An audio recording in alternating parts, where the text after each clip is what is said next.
Hi, இன்னைக்கு 5 minutes with சத்யால discipline, ஒழுக்கம், ஒரு ஒழுங்குமுறை அப்படின்னு சொல்லிக்கலாம்.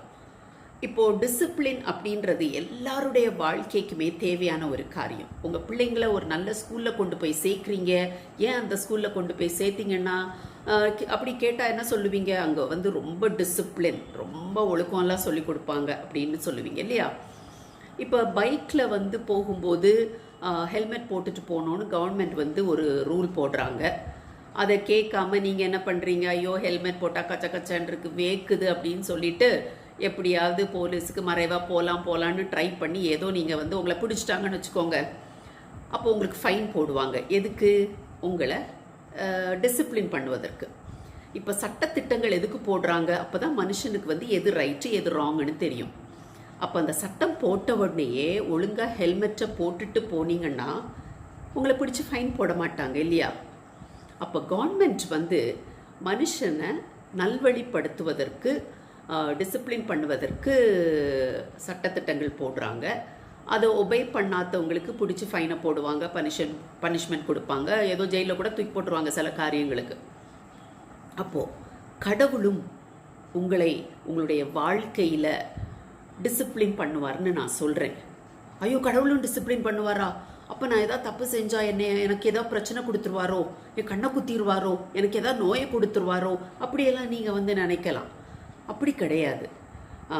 அன்புன்னா என்னன்னு சொல்லி தெரியணும் அப்படின்னு சொன்னால் நீங்கள் வேறு எங்கேயும் போக தேவையில்லை. ஜீசஸ் கிரைஸ்ட்டை பார்த்தா போதும். பைபிளில் ரோமர் 5ஆம் அதிகாரத்தின் 8வது வசனத்தில் ஒரு வசனம் இருக்குது.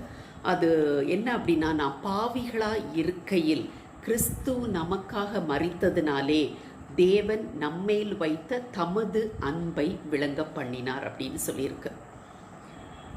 அப்போது அன்புன்னா நமக்கு தேவன் நம்மேல் வைத்த அன்பு. அதனால ஜீசஸ் கிரைஸ்ட் இந்த உலகத்துக்கு வந்தார், நமக்காக தன்னுடைய உயிரை கொடுத்தார். இதெல்லாம் நமக்கு தெரியும்.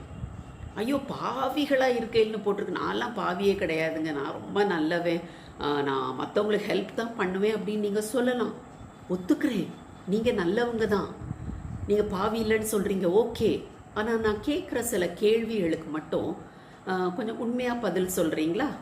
இப்போ நீங்கள் பொய் சொல்லியிருக்கீங்களா? இதுக்கு நீங்கள் உண்மையாக பதில் சொல்லணும். அப்புறம் கணவன் மனைவிக்கிட்டேயும் மனைவி கணவன்கிட்டையும் சண்டை போட்டிருக்கீங்களா? அப்புறம் வேறு யார்கிட்டையாவது மனசில் விரோதத்தை வச்சுட்டு அவங்கள எதிரியாக பார்த்து அவங்கக்கிட்ட பேசாமல் அப்படி இருந்திருக்கிறீங்களா? இது பக்கத்து வீட்டுக்காரங்களா இருக்கலாம், உங்கள் குடும்பத்திலே சொத்து தகராறு நிமித்தம் அண்ணன் தம்பிக்குள்ளே, அக்கா தங்கச்சிக்குள்ளெல்லாம் பயங்கர சண்டைகள் நடந்து வருஷக்கணக்காக பேசாமலாம் இருக்கிறாங்க இல்லையா? அப்புறம் யாருக்கு எதிராவது நீங்கள் அவங்க முதுகுக்கு பின்னால் தப்பு தப்பாக பேசியிருக்கீங்களா? இது எல்லாமே தப்பு, பாவம் அப்படின்னு சொல்லி பைபிளில் போட்டிருக்கு. ஏதோ நான் சொன்னேன்னு நினைக்காதீங்க, பைபிளில் போட்டிருக்கு. அப்போது பைபிளில் இதெல்லாம் தப்புன்னு சொல்லிட்டு ஜீசஸ் கிரைஸ்ட் இதுக்கு பதிலாக என்ன செய்யணும் அப்படின்னு சொல்லியிருக்கிறார்.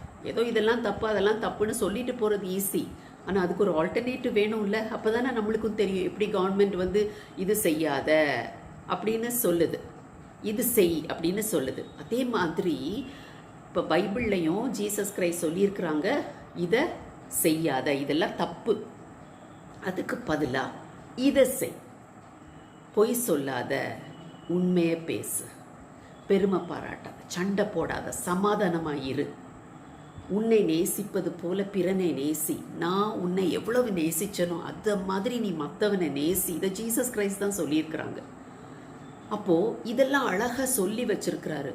அப்போ நம்முடைய வாழ்க்கையில் நல்ல ஒரு சமாதானமாக சந்தோஷமாக எல்லாருக்கிட்டையும் ஒப்புரவாகி நல்ல ஒரு வாழ்க்கை, ஒரு ஒழுங்கான ஒரு வாழ்க்கை வாழணும் அப்படின்னு சொன்னால் நம்ம பைபிளில் அதற்கு வழிமுறை எல்லாம் அழகாக சொல்லியிருக்கிறாரு. எது செய்யக்கூடாதுன்னு சொல்லிட்டு அதுக்கு பதிலாக நீ எதை செஞ்சால் உத்தமம் அதையும் அழகாக சொல்லி வச்சிருக்கிறாரு. ஃபார் எக்ஸாம்பிள், நீங்கள் பொய் சொல்லக்கூடாதுன்னு நான் சொன்னேன்ல, அப்போ பொய் சொல்லக்கூடாதுன்னு சொல்லிட்டு அதுக்கு பதிலாக என்ன சொல்கிறாரு? உண்மையை பேசு. நீங்கள் ஒவ்வொருத்தரும் மற்றவங்கக்கிட்ட உண்மை பேசணும். பொய் பேசுகிறவங்க தேவனுக்கு அருவருப்பானவர்கள் அப்படின்னும் சொல்லியிருக்கிறார். அப்போ அழகாக எல்லாம் சொல்லப்பட்டிருக்குல்ல.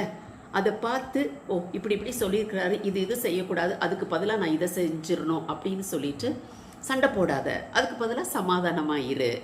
உன்னை நேசிப்பது போல பிறனை நேசி. அப்போனா நீ போய் அவங்கக்கிட்ட விரோதம் பாராட்ட மாட்டா, அவங்கக்கிட்ட சண்டை போட மாட்டா, அவங்கள திட்ட மாட்டேன் இல்லையா? That's all. அப்போது ஜீசஸ் கிரைஸ்ட் நம்மளை அழகாக இப்படி தான் டிசிப்ளின் பண்ணுறாரு. ஸோ அவருடைய டிசிப்ளினுக்கு நம்ம வந்து ஒப்பு கொடுத்தோம் அப்படின்னு சொன்னால் அது எப்படி எப்படி வாழணும், என்னென்ன காரியங்கள் செய்யக்கூடாது, செய்யணும் அப்படின்னு சொல்லி அழகாக பைபிளில் போட்டிருக்கு. அதை பார்த்துட்டு அதன்படி நம்ம நடந்தோன்னு வச்சுக்கோங்களேன், நம்முடைய வாழ்க்கையில் சமாதானம், சந்தோஷம், இதுக்கெல்லாம் எந்த ஒரு லேக்குமே இருக்காது. நிம்மதியான ஒரு வாழ்க்கை, எல்லார்கிட்டையும் ஒப்புரவாகி நல்லபடியாக வாழக்கூடிய ஒரு வாழ்க்கையை நம்மளால் வாழ முடியும். அப்படி வாழ்ந்து தான் பாருங்களேன். God bless you.